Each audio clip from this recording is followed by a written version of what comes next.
Storytime on how my ex-best friend got with her twin brother after finding out that I liked him. So me and this girl were friends for like about 2 years, maybe almost 2 years. We were pretty close. Little almost to our 2 years, I started catching feelings for her twin brother. It was never anything weird though, because we all went to the same school and I didn't go to her house, especially when he was over, because she had a rule that like her friends can't come over when her brother's there, so I never did and I respected that. For context, this girl's like a really boy crazy girl, like she'll get with anybody just to get with them. Basically just a major pick me and will do anything for boy attention. So yeah, I started catching feelings for her brother, but it was like a little crush at first, like it was nothing. But I knew once I started like getting an actual crush and I first sure knew like, yeah, I like him, I was going to tell her, because that's what you should do. A friend that I had at the time that was like really close with her twin brother came up to me and was like, hey, do you like so-and-so? How do you feel about so-and-so? My heart dropped and I was like, oh, like he's cute. That's my best friend's twin brother, but like he's cute, like nothing like that. She was like, oh, well, he told me to come up to you, like he thinks you're cute and you guys should start texting. I told her like, I don't know, like that's my best friend's twin brother, like I gotta talk to her about it first. Also, let me say that a lot of people did not like this girl because how pick me she was, and she just wasn't really a good friend to other people. So all my other friends were like, girl, like do not worry about it, like you should add him on Snap, like text him. And I was like,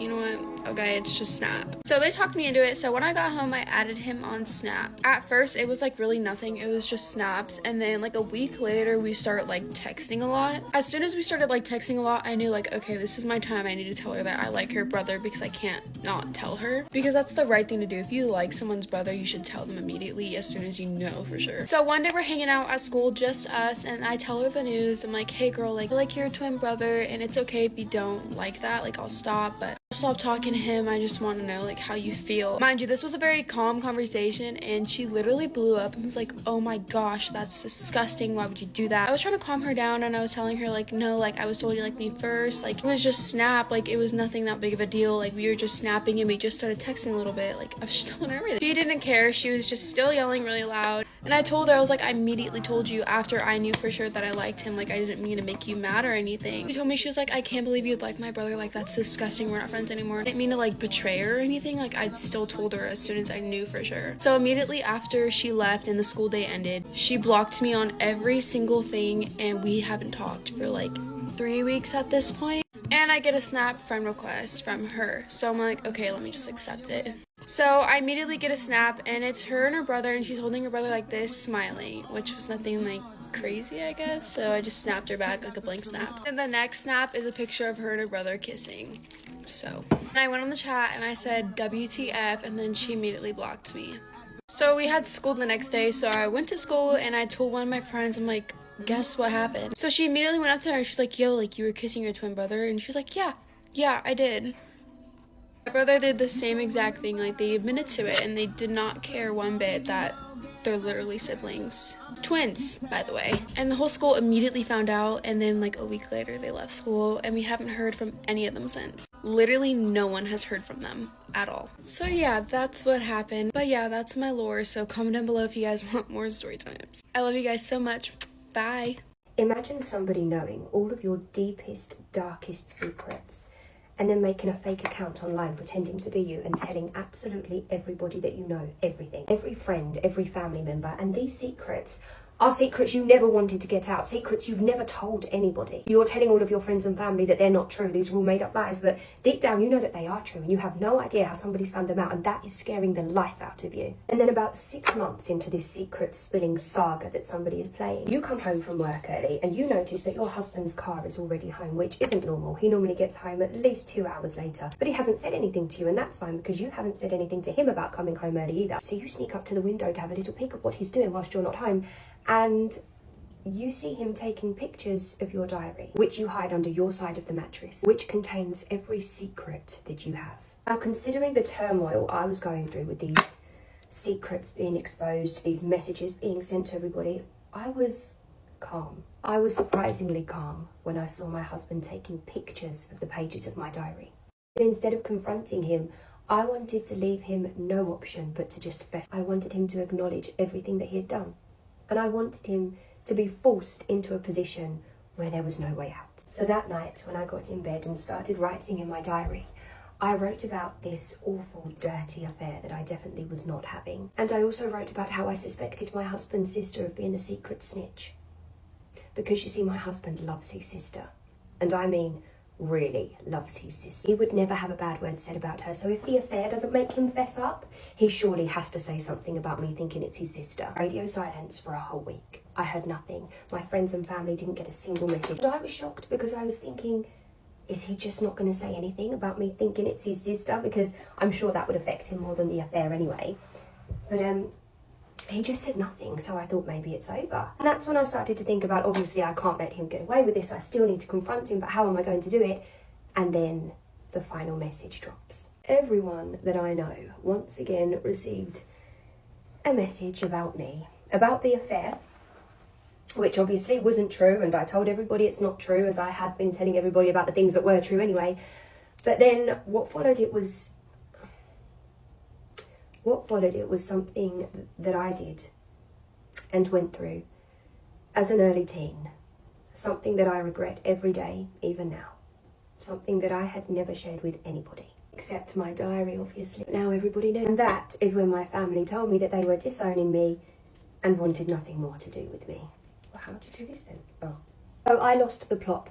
I'm not ashamed to admit I completely lost the plot, and yes, I must have seemed like an absolute psycho, but I was screaming and shouting that my husband was doing all of this to me. They were falling for his lies, and I have no idea why he's trying to pull me away from my family like this, but it's working and they're all fucking idiots for believing it. And then my husband divorced me, but that's okay. I was left with absolutely nobody, and that was 2 years ago.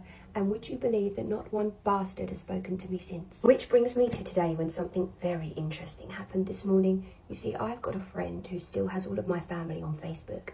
And this morning they sent me a picture of my ex-husband's wedding to my sister. And that just got me thinking, it must have been so much easier for them to come out publicly together without me in the picture. Don't you think? Things I'm too scared to tell my fiance, except he's editing this video. Remember when it was my birthday and we went to Italy and we were in the Amalfi Coast and like we were in the hotel, right? It was really early in the morning. I don't think you remember because you were sleeping and I was scared to wake you up because I didn't want to wake you up because, you know, when you're up early, you kind of are like a gremlin attitude. I was up in the morning trying to get ready because, you know, a baddie takes long, and I had to use the bathroom. And when I did number one, there was no toilet paper. So I seen your clean boxers on the floor and I had to wipe with that. Remember your favorite shirt that you wanted to wear for my sister's graduation? And it like mysteriously disappeared the day before your graduation. Like so mysterious. Well, I'm the mysterious reason. I had to do it because I wanted to fit you up in something cuter. And keep saying that. That's great. Keep saying it. Just keep saying it. Keep saying it out loud.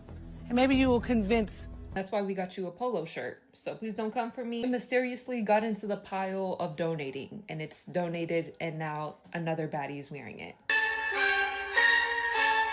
For this next one, I hope you don't move different. What now? What now? But every time I get my nails done or even my hair done and I ask you to like Zelle me to pay, basically I will add an extra like 50 just so I can get like a new like clothing piece. Totally valid to want new clothes when you have new nails and new hair. Duh. I really hope you're not mad at me because look at this face card.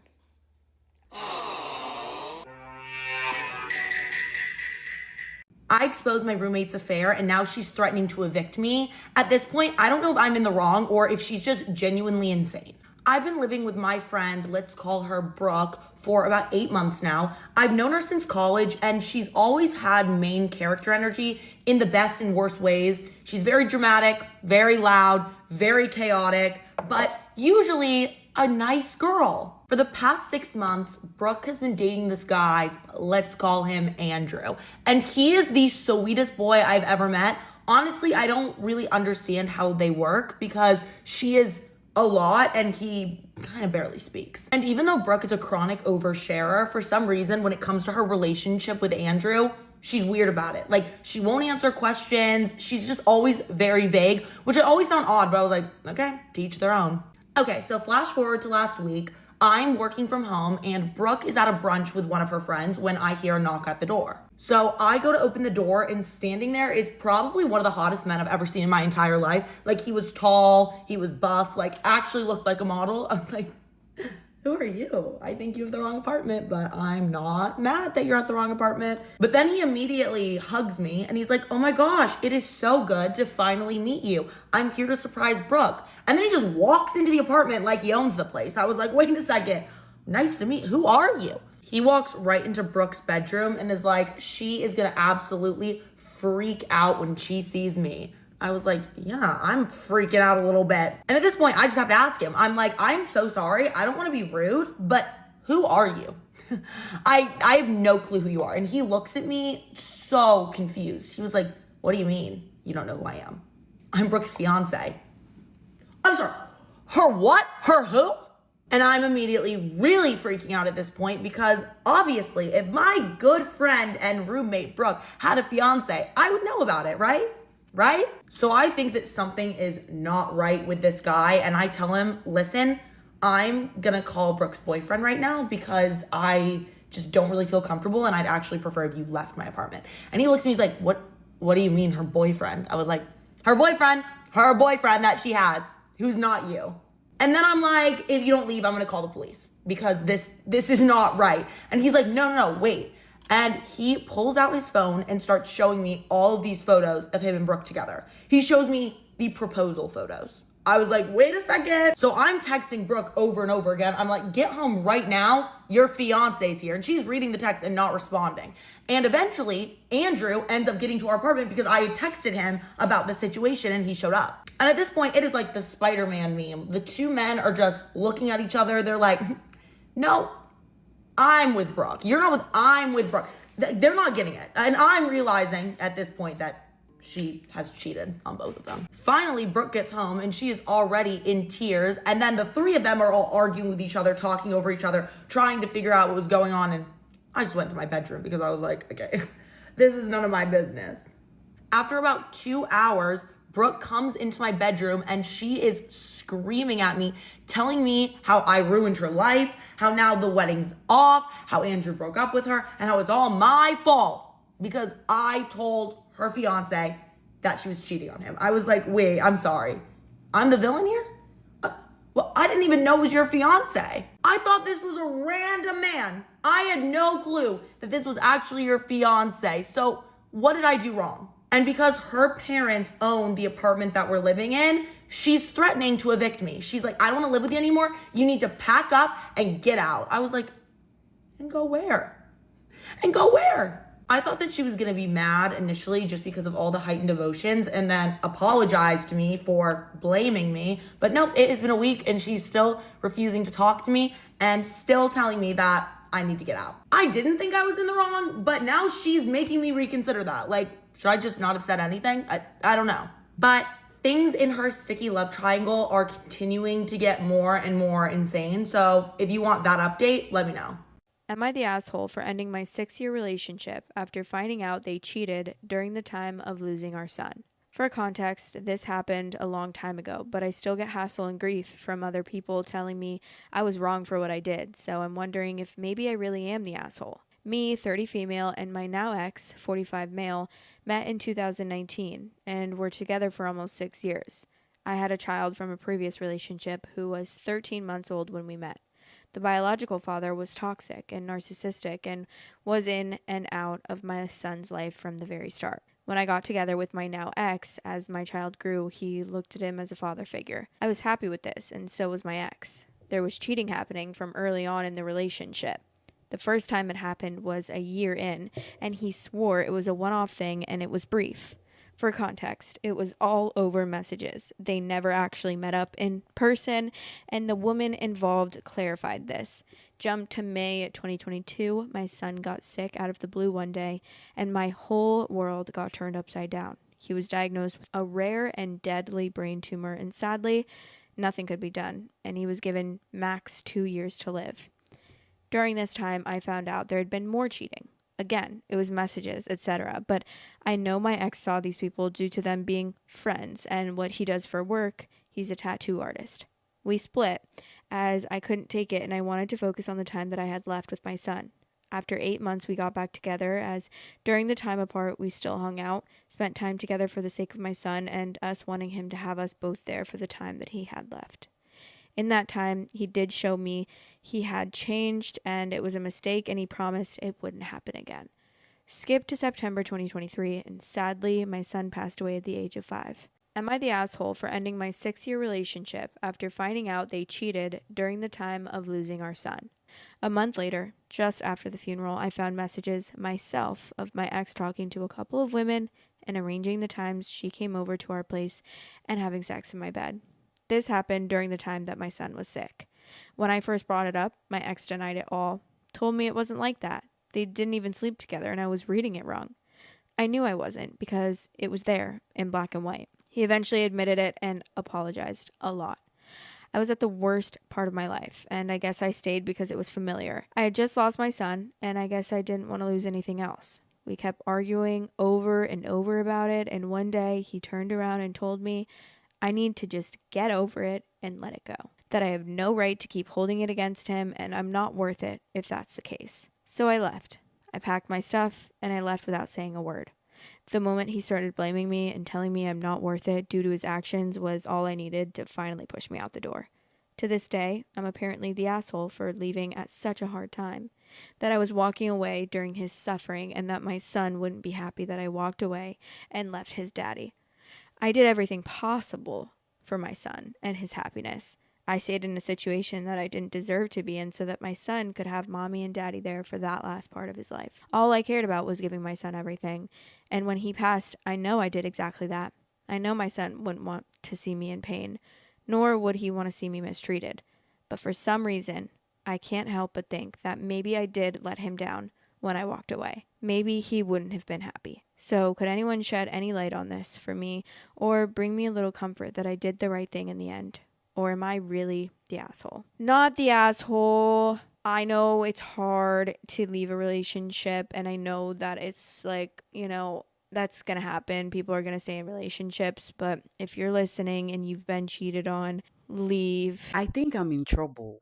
I met this girl. I was attracted to her, and soon enough, we became close. I realized that she was really sexually crazy and matched my energy. I was so in love. I was finally with someone I was sexually compatible with. We were still in talking stage as I haven't asked her out officially. She had some entanglements and it was sexual with them. Foolishly, I have been expecting her to cut them off if we were going to become serious. I told her that I don't have the right to be angry since we are not official yet. She does everything for me. She cleans my house, cooks for me, washes my clothes, even sends me money. Outside her promiscuity, she's an amazing person. I just realized that she gave one of her entanglements hand job, and that didn't make me mad. What made me helpless was I went through her WhatsApp and discovered that she was sending one of her entanglements intimate videos, including the one that I have my face in it. She always spams this guy with her nudes and now mine. The problem is, I feel like I'm indebted to her, the financial support, the emotional support, the mental support, and all that. I feel like I have to repay her before I break things off with her. But then again, I feel betrayed and disrespected. I don't know what to do and I need your advice. What do you think you should do? Thank you for watching. Lol, you found me looking. Takers are shameless. Takers are shameless. That is why I tell you, be shameless. Because people out here are walking with audacity on their chest when it comes to entitlement. People want to be given things for free. Oh, now you are charging prices. You're too expensive. Why is she charging for all? Because people want to consume you without having to pay anything in return. You're running a business, whatever it is that you're doing, double your prices, 3x your prices, 5x your prices, 10x your prices if you like. Because there are people out here who want to get something for nothing if that's possible. Or they want to get the most results with the minimal inputs. People are very shameless. And that is why you have to be shameful. You cannot shame me for what I do. You pay in life through two things, either through time or money. I've paid for both. I've paid for certain things with money and I've paid for certain things with time, where I have been in the trenches for the longest time. I've been doing the work that I'm doing on womb wisdom right now. I told you I was under some guidance, some spiritual guidance. For the longest time, I couldn't come and talk about it because I was being put through my own version of learning, having to fail, crying, feeling the pain. Some of us, when we speak from scars. The reason why information can land, it's because it's coming from a place, or it's experiential. When I tell you things, it's not something I read in a book, it's something that I know for a fact. When I talk about rock bottom, most people can relate because I've fucking been there. And therefore, when I speak, I've paid through time. And therefore, I know that you're not supposed to be there for 10 years. You're not supposed to be there for 5 years. Do it for 6 months, 8 months, at least a year, and get out of it. But if you don't want to pay with money, you will pay with time. Yeah, you will stay there until the day it clicks. You will go through information, this, that, and the third. You'll have your own kind of failures, your slaps in the faces, your setbacks, your challenges until you figure it out. And that's the essence of life. Please do not allow people. Takers are very shameless. They'll want to take, you used to teach us about confidence. People want to come and sit and consume information that you have taken time and money to learn. And they want to consume that information for free. And even for me, as someone who is a practitioner, both a public speaker and even the thing that I do with the women, I'll tell you for free, 80% of the women will not get the results. I can tell you comfortably, 80% of women, there's some women who like the feel good of the emotion. Oh my God, this is what it means, this is what I've gone through. And then you tell them, do the work, they'll not do the work. I give assignments, they will not do it. They'll not practice it. They'll not buy what you tell them to buy. They'll not do the release. They'll not sit with themselves. It's uncomfortable to sit with yourself. It's uncomfortable to introspect. It's uncomfortable to go and look for the information that you seek and then do the work and sit with it. It's very nice to hear the woo-woo stuff that, it sounds really nice. But when the rubber meets the road and it's time for you to work, most people will not do it. If you're a business person out there, wear shame. Wear shamelessness, not shame. Wear shamelessness on your sleeves. I've just tripled my prices for certain things. For some of the things that you say, she sells courses. Yes, I sell courses, and I'm tripling my prices. And if you want things for free, there are places where they're offered for free. Go there. Why do you want entitlement? She says, I do.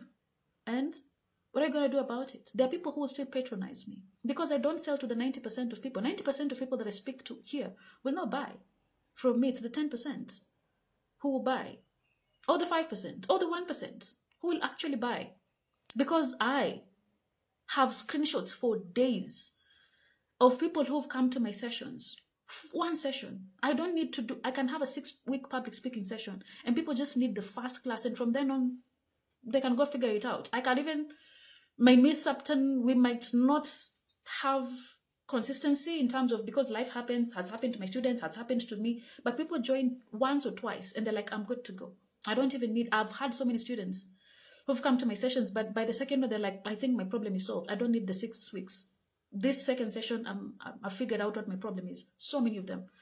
So many of my students who've come to my public speaking classes, I can't show you the screenshots, how they're sending me, how they're on posters nowadays. Speaking in places, doing webinars. They're in charge now. They have the confidence to go and speak. So I'm not going to let any people who have not been in my circle, in my space, to come and speak for nothing because they're just regurgitating stuff they've had. And I'm saying this to say to those of you who are doing any kind of business, wear shame, because the takers are shameless. People out here are shameless. They will run you out of town if you don't have thick skin. Okay? All right. That was a rant. Because I can. It's my page. It's my platform. This is a dictatorship, not a democracy. Okay? It's a monarchy, actually. The queen. Cheers.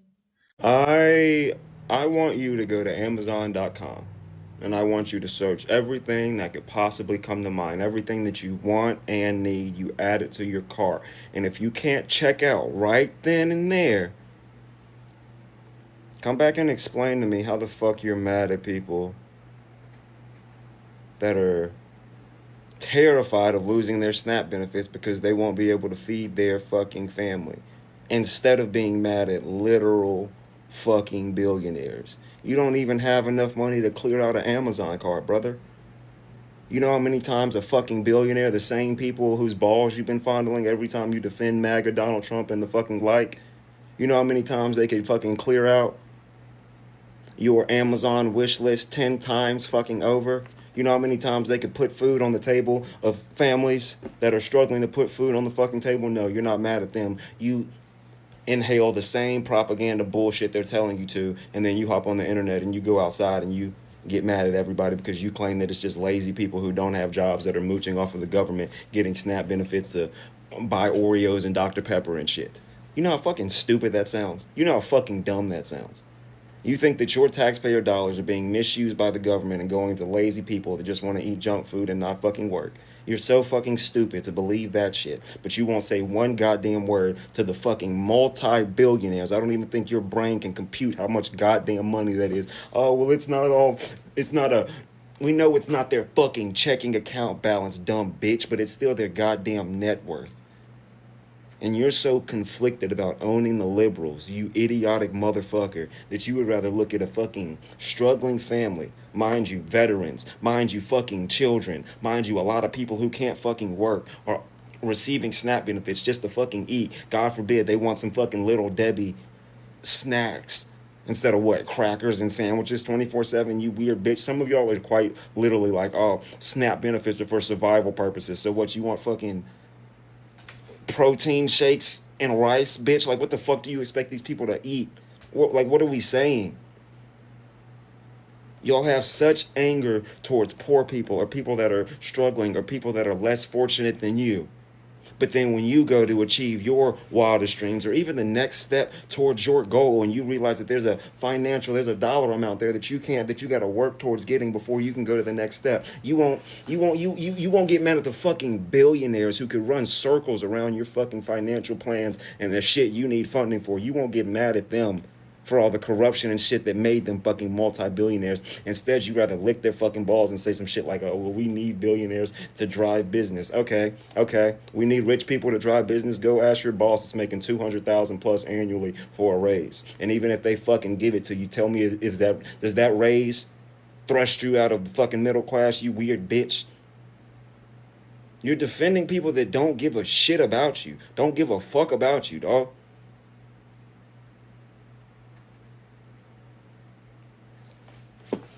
Immigrants and less fortunate people in America are not the source of your struggle. They're not. It's so fucking weird of y'all to be on here talking about, oh, maybe if you just go get a job and stop mooching off of my tax dollars to get your double stuffed Oreos, maybe you wouldn't be so worried about a government shutdown. There are children. The fucking survival of children are dependent on SNAP benefits, you weird bitch.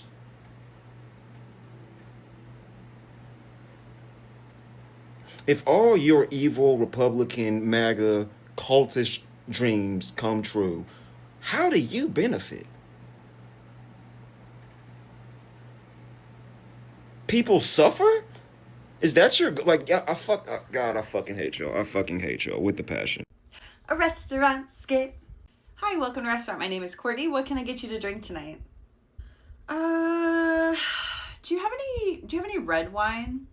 Oh, yeah. So all my red wine is going to be on the bottom left side. Like, is there anything specific you're looking for? Maybe a sweet red wine. Okay. I have X and Y. They're going to be the last two on that list. They're like a blended wine. They're nice. Okay. Well, what about white wine? Do you have white wine? Oh, yeah, totally. It's on the menu that is like in a roller coaster in your hands. On the right side of the bottom is all my white wines. Any preference there? Do you have like a sweet white wine? Yeah, so the top three right there, A, B, and C, those are gonna be my sweetest white wines. Any of those interest you? Can you just go over like the major differences between those? Am I on Undercover Boss? Is this the test? Sure. So 1, 2, and 3 are this, and 4, 5, 6 are this, and it goes like this, and those are going to be your major selling points on those. Would you like one of those to put into your mouth as an option tonight?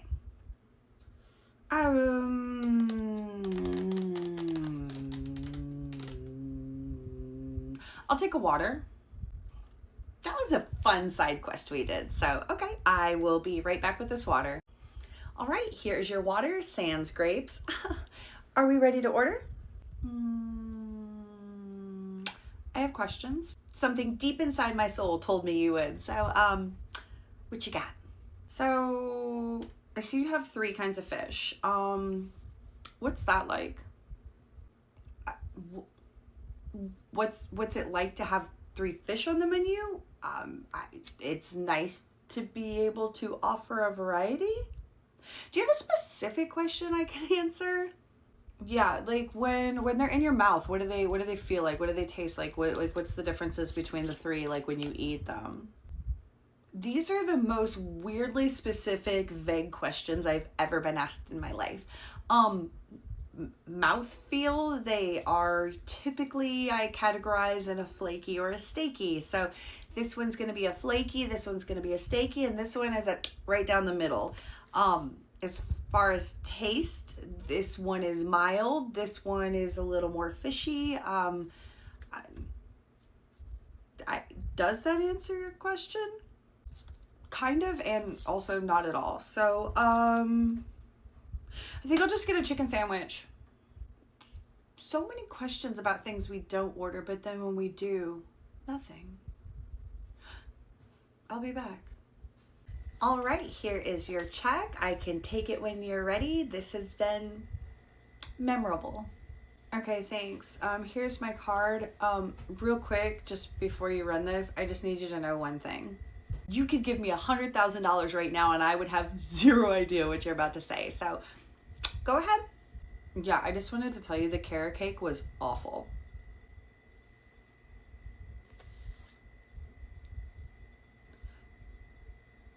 I'm so sorry about that. We'll try to do better next time. Thank you. That's all I ask. Have a great night. You didn't order dessert, and we don't have carrot cake.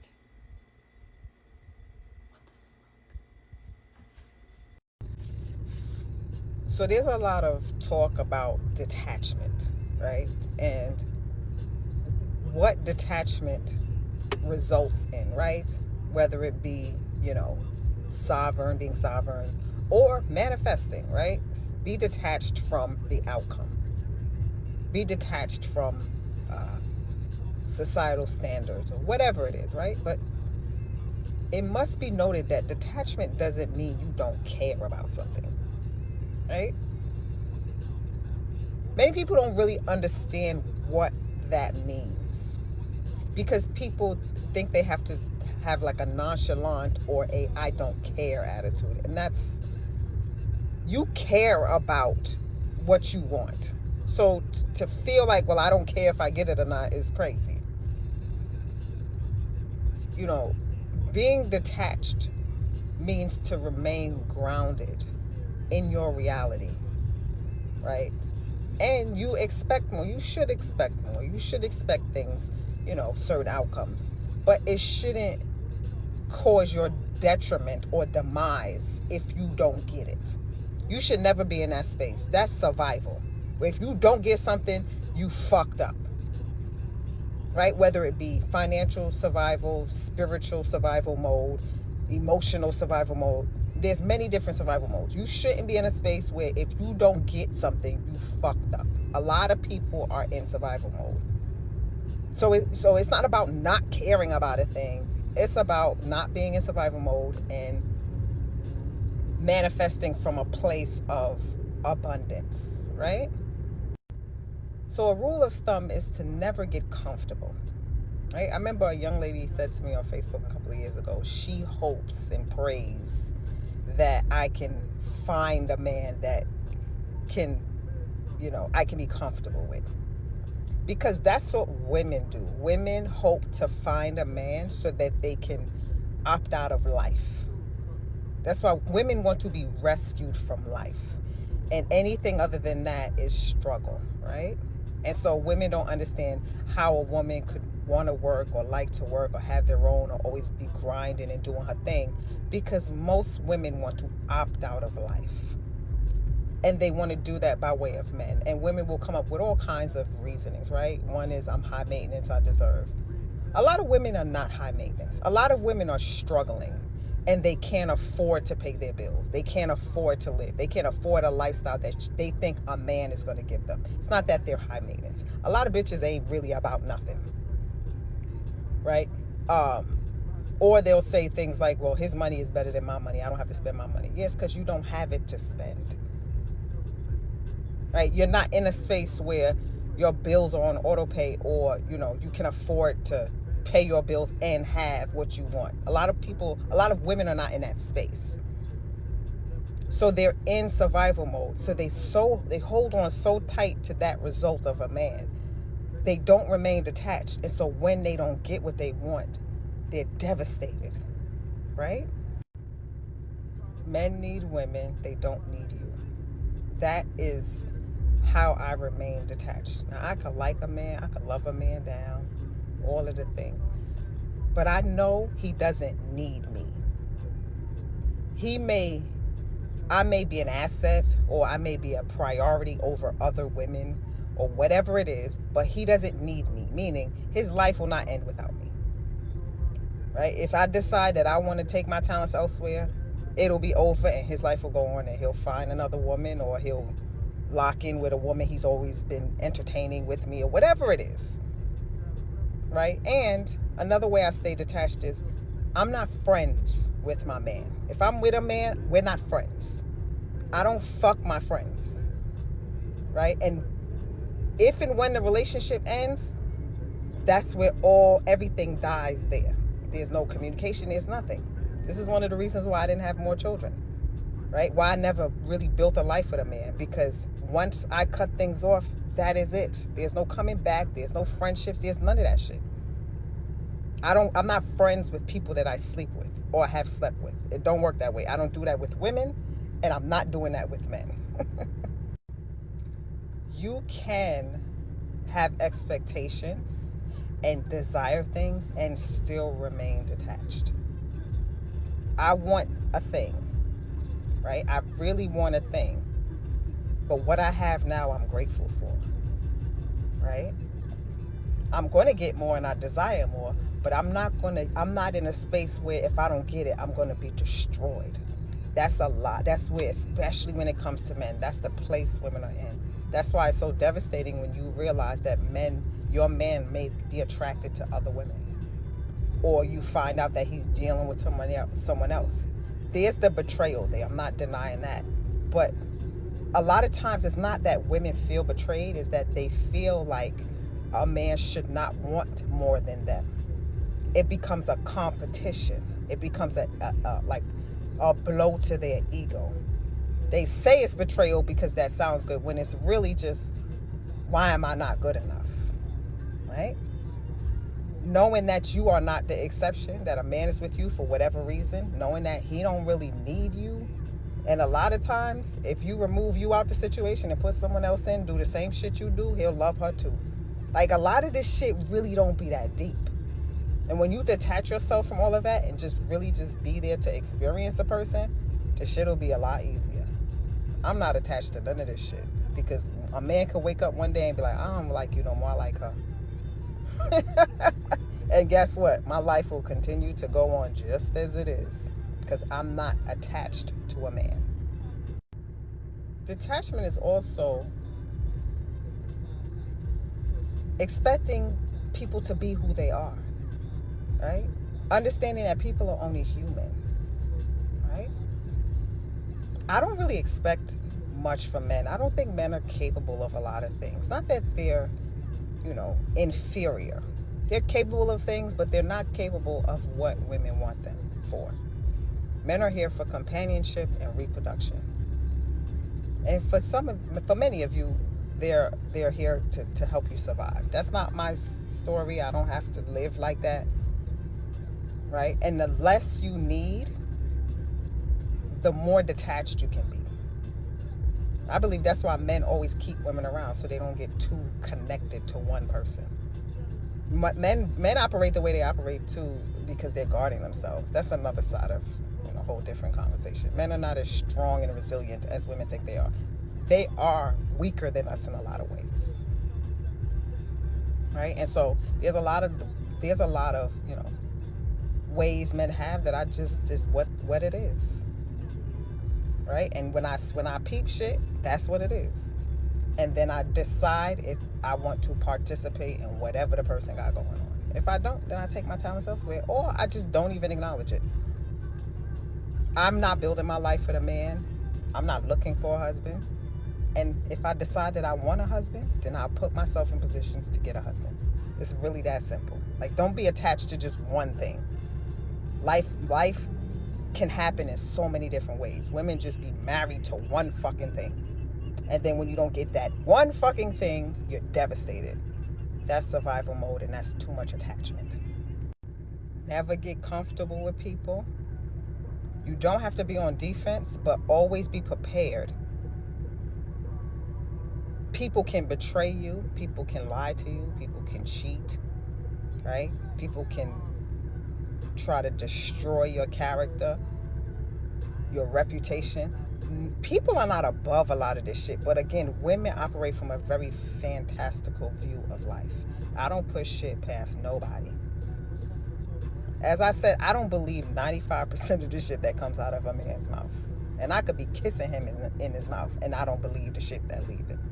I believe actions, and I believe what benefits me.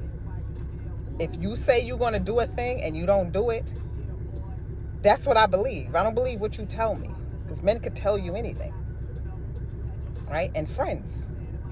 Everybody's not, you got to detach from that friendly bullshit.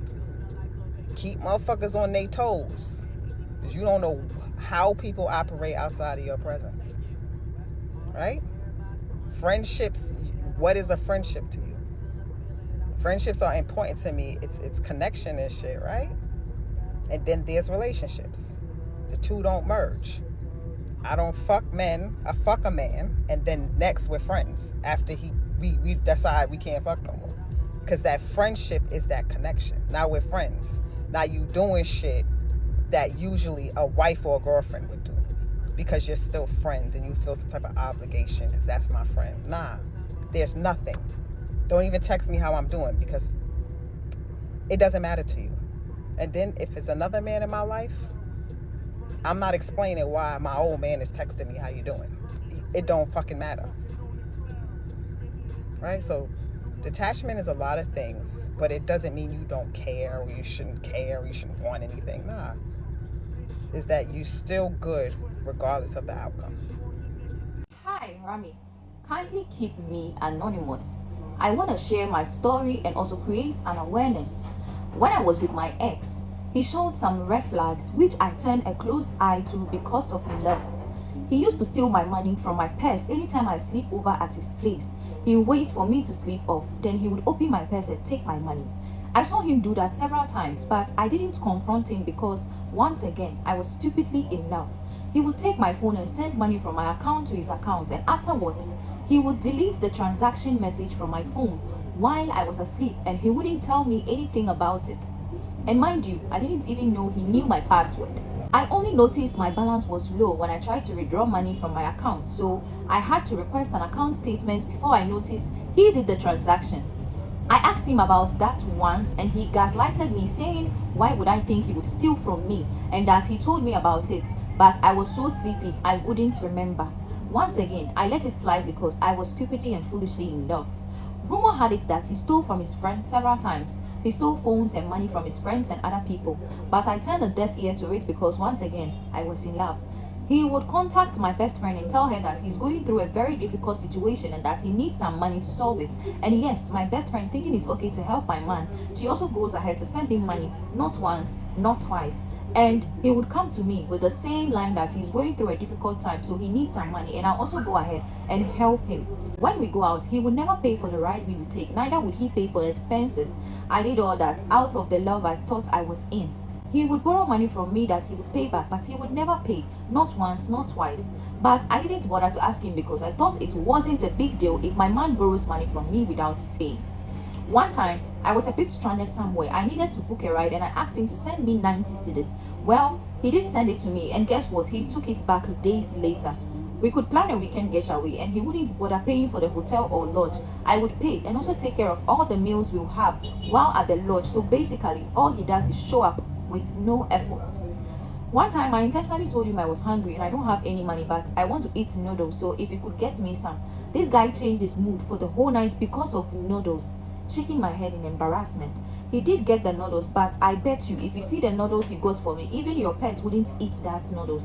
He would tell me that he didn't have airtime to call me. I would send him airtime over and over again, and when I say I don't have airtime, he goes like, sorry about that. I did so many things for him, so many things out of something called love, but I didn't even realize that he didn't love me. He was even talking to other girls and indulging them. If I say everything he did to me, I bet I wouldn't finish typing. I know sisterhood is already disappointed in me for staying through all these things, and myself, I feel remorseful for being as stupid as I was years ago. Well, one day I woke up and I said to myself that I deserve more. I told myself that this isn't love, this is foolishness, this is nonsense, this is stupidity. So I walked away from that ship. And years later, I found my man, the man who did everything for me without me asking, the man who wouldn't want me to pay for anything, the man who says my comfort is his priority. This man who takes my purse while I'm asleep, not to steal my money, but to load it with his money. The man who gets mad when I ask him to loan me some money because in his words he says, his money is my money, so I don't have to ask for it as a loan. The man who gives me so much love and happiness that sometimes I question if it's real. Mind you, it's not like I've told him about my past relationship, which would be like he's doing all this because he doesn't want me to think like he's my ex. This man has given me love since the day I met him, not just financially, but emotionally, physically, mentally, and spiritually. A man who loves God as much as I do. Today I sit back and I feel embarrassed that some time ago I settled for less. I settled for foolishness. I settled for nonsense. I settled for a kleptomaniac. I thought I could change red flags into green flags. I thought I could make someone love me right. I want to say to every woman out there that if someone loves you, you would know it. The signs will show. Believe me, you would know. No woman should settle for less. No woman should lower her standards for a man because trust me, if he wanted to, he would. If someone loves you, you don't even have to stress yourself trying to please them. They love you genuinely and wholeheartedly. I'm trying my best to let many people know that there are good men out there. Trust me, sisterhood, higher your standards and do not, I repeat, do not settle for less regardless. What do you think about this story? I will see you in my next video. Bye! It's 3 in the morning. I need a wee, but makeup needs to come off. Yeah, I can't find my little clips, so this is how we're working with. This is what we're working with, I mean. Oh my days, I need a piss so bad. I'm so cold, I'm never doing my makeup late at night, ever. I've just realised I've wiped off a good brow first. I really like that eyebrow. No, but isn't this hair just giving 2000s? No, sure. Anyway, this makeup has been on since 9, 10, 11, 12, 1, 2... It's been on for 6 hours. It's been fucking 6 hours. Anyway, and the lip liner, I haven't even had to top it up, mate. Well, gone. Yeah, gone. I might go out. I might go to a party with my hair like that. Bro, the micellar water is so cold on my face and I'm already cold enough. Like, I just want to wrap up in this warm, fluffy bedding. I worship this bedding, I promise you. I've had this bedding before on my old bed. Oh, I've missed it so much. But anyway, I had it in grey, now I've got it in pink. And if I need to, I will buy another. Because I fucking love it. Honestly, get them for winter. I got it off Amazon. I think it was a tenner. So, that's how much makeup is on the wipe, even though there's fuck all on my face. Bro, I literally had a wee, like, 10, 20 minutes ago. Why do I need another? Well, I have been down in water, but also, oh yeah, also on the fluffy bed subject, I know we've just gone off it, but oh, I don't want to put this on my face. But anyway, I might get a fluffy bed sheet. You know these that go on your mattress? I want it. I want it. I've never even seen a fluffy bed sheet. Oh, that's so cold. But anyway, I've never even seen or heard of a fluffy bed sheet, like mattress sheet. But if I have to, I'll invent one. I really will. Also, I've got to wait for spider season to go so I could actually put this other fluffy bedding on because it's like fluffy, but literally I'll put my hand on it and you won't see my hand. Like, my hand just sinks in because there's that much fur, fluffiness. I don't know. Okay, I'm just going to have a win. Right, okay, I'm back, but I just want to wrap myself around this freaking bed. I don't even sit on my stool anymore for my desk. Honestly, because I've got a bed just sat right here. I just like cross my legs and then my legs here. I don't know why I'm talking about this. Bro, I'm freezing. Also, I'm so energetic, I'm so sorry, but I'm just going to be yapping for a bit now. What is an average video on TikTok like? How long is the average video on TikTok? Like, that's like past a minute, not like under a minute or nothing. Or just past 15 seconds. What is the average video? Because why am I like, why is it coming up to 3 minutes? I'm literally making myself suffer more, but I'm going to use this glue recipe under eye serum. Because to me, is there even yeah. Because to me, I've got big eye bags. I'm actually lying, I don't even care about my eye bags. I really couldn't give 7 million shits about it. I just want to be a bit aesthetic. Wrong finger, mate. That ain't going to do me. Oh my god, lash serum. I always forget there. Guess what, bitches? I didn't this time.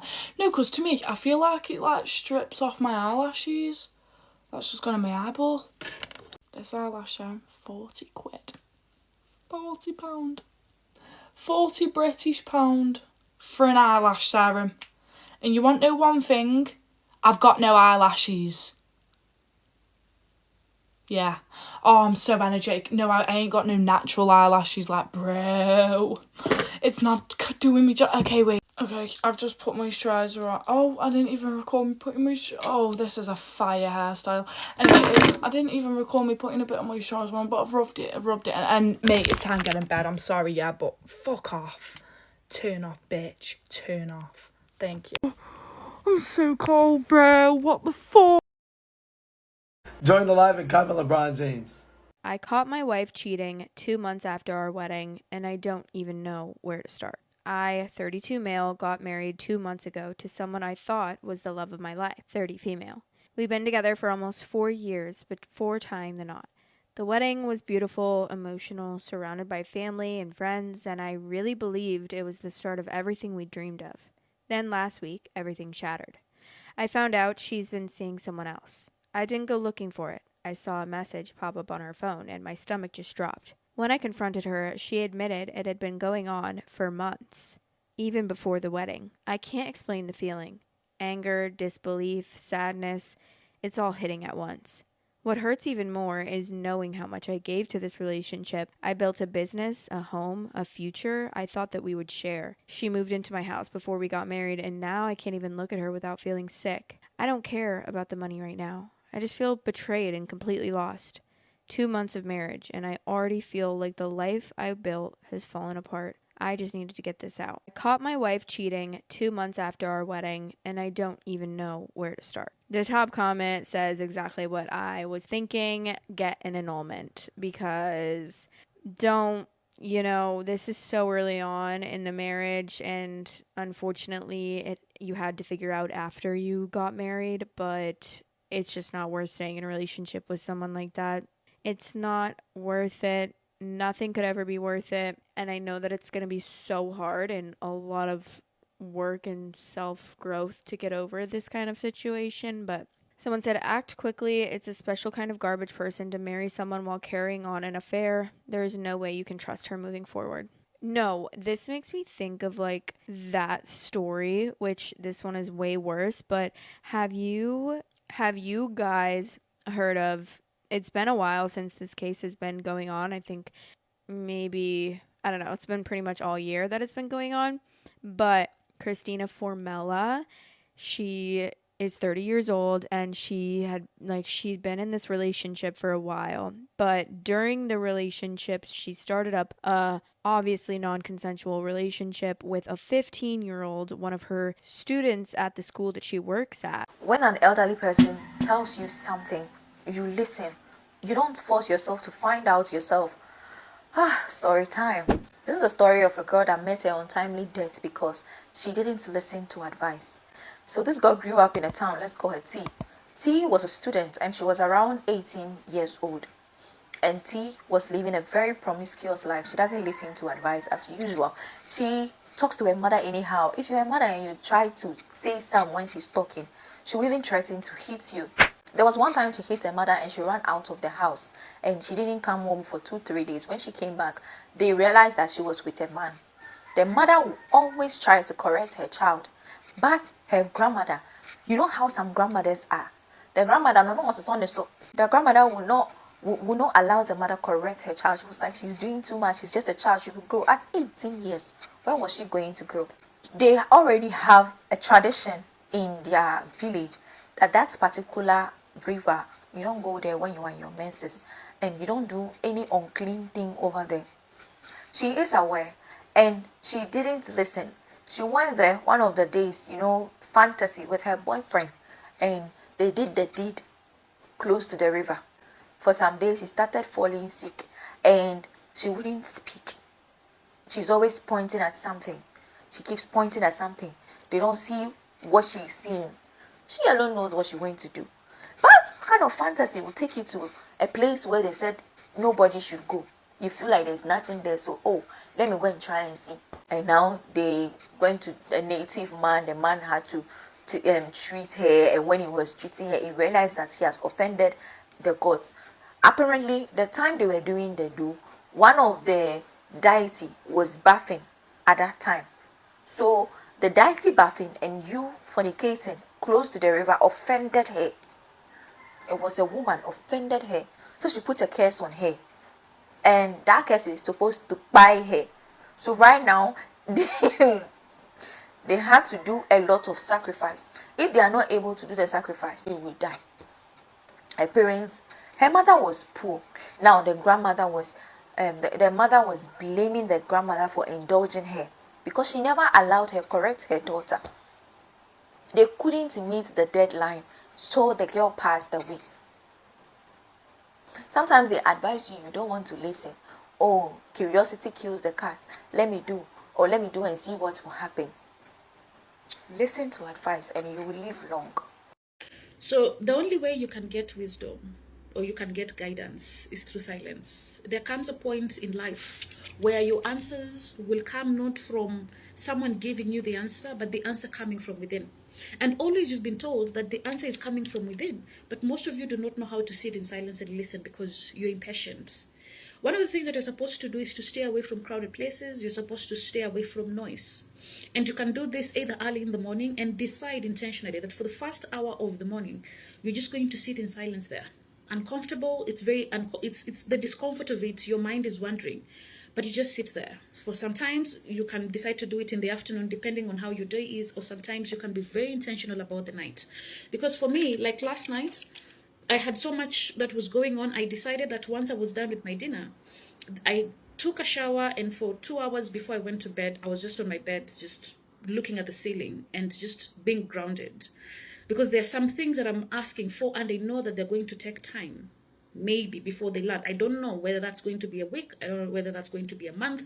There are certain things that I need. There are certain doors that I need to be opened. And when I use logic, I don't see how. But I need to tap into something that is beyond logic, what you call the 4D. And the answer will come. What you call God will speak. Even when you talk about the wisdom of your womb, people are like, oh, womb wisdom, it's something that sounds really fancy. How do I listen to? Because the womb is part of the divine feminine. You have the divine feminine, you have the divine masculine. Yes, I know you'll say that these are social constructs. So if you believe these are social constructs, well, I'm hoping that by now you have already scrolled. You're rolling your eyes. But for the people who understand that ritual is incredible, especially when it comes to connecting you to the external because of that belief and that faith that it is done. You see, a study was done, and there were people who were playing the lottery. One person won, or the people who won, and they're the ones who lost. So the ones who lost were given a ritual to perform, and the other who lost, to make them like, oh, okay, it's done. Maybe this was planned for me to lose. And then there's certain people who are not given rituals. The people who performed rituals, those practices, forgot about their loss and moved on with their life really fast compared to the ones who did not, because they were struggling. Rituals is not to put meaning on the ritual, but sometimes it gives you meaning to understand life. It gives you meaning now to go deeper, and it calms your brain, it calms your mind. Ritual usually is your brain now believes that it is done, other than if you don't do it. We are at different levels in our lives. And that is why even when you come to any thing that you do, Whether that's church, there's always ritual. Whether that's the workplace, there's always ritual. You're asking what is ritual. The Catholics, when you go to church, you have to do the sign of the cross. There has to be incense. There has to be candles on the altar. There has to be ritual. There has to be prayer at the end. We do this, we do that. We eat the bread. We take the blood of Jesus. We have to pray. We have to have praise and worship. It is practice so that people know, oh, because you're having praise and worship, then you are getting into the word, and somehow someone settles in and they're ready to receive the word. That is how we function as human beings, and that is why it's very important for you to have your own rituals in your life. They will help your mind make sense, they will help your mind calm, and even if you're struggling with several things in your body, when you perform rituals, it helps your body understand that that is why a release, when we do releases, even in the womb wisdom, for the people who've joined womb wisdom, when we do a release, it is about capturing your mind to see that the thing is done, the thing is gone. And usually people feel a sense of incredible relief. But after that is done, silence. Learn to sit in silence. Learn to be quiet. The answer will come. It may take a month. It may take a week. Don't be too quick to find the answer, because there are people who come to these sessions and expect that, or there are people who do things and expect that the answer will be given the next day. No, sometimes it takes time. Sometimes it takes time. It takes a lot of patience, okay? Anyway, I am moisturizing my hair, or what am I doing? Not moisturizing, but I am feeding my hair water so that I can oil it later on. Have yourself a lovely day. Cheers. I brought my wife from our country to the UK. She was doing okay and respectful in the last 2 years, but all of a sudden, she changed and started acting a little different towards me. I know I have treated her badly while back home. I stopped her from having friends and working. She used to be a bank manager, and for her to still be with me, I told her to quit, and she did. But since we got to the UK, I told her she would have to stay home and take care of the kids whilst I go out there. And she said she won't ever do that again. That all of what I did to her ended back home. She got a job and made sure I looked after our kids when I get back home, and she goes to her office. I did not like it because caring for the children is too stressful. She told me she would never compromise again because of me and our marriage, because I treated her unfairly. While we were arguing and all of that, I slapped her and she fell on the ground. She called the cops on me, and now I have a case to answer. I have been begging her to drop the charges, but she has refused. I know she'll see this because she follows you. I just want to say I'm sorry, baby. Please let it go. It won't happen again. I am a changed man. What do you think about the story? Do you think the lady should forgive her husband? Let me know your thoughts in the comment section. Thank you for watching. And the story is from TN Walls on Instagram.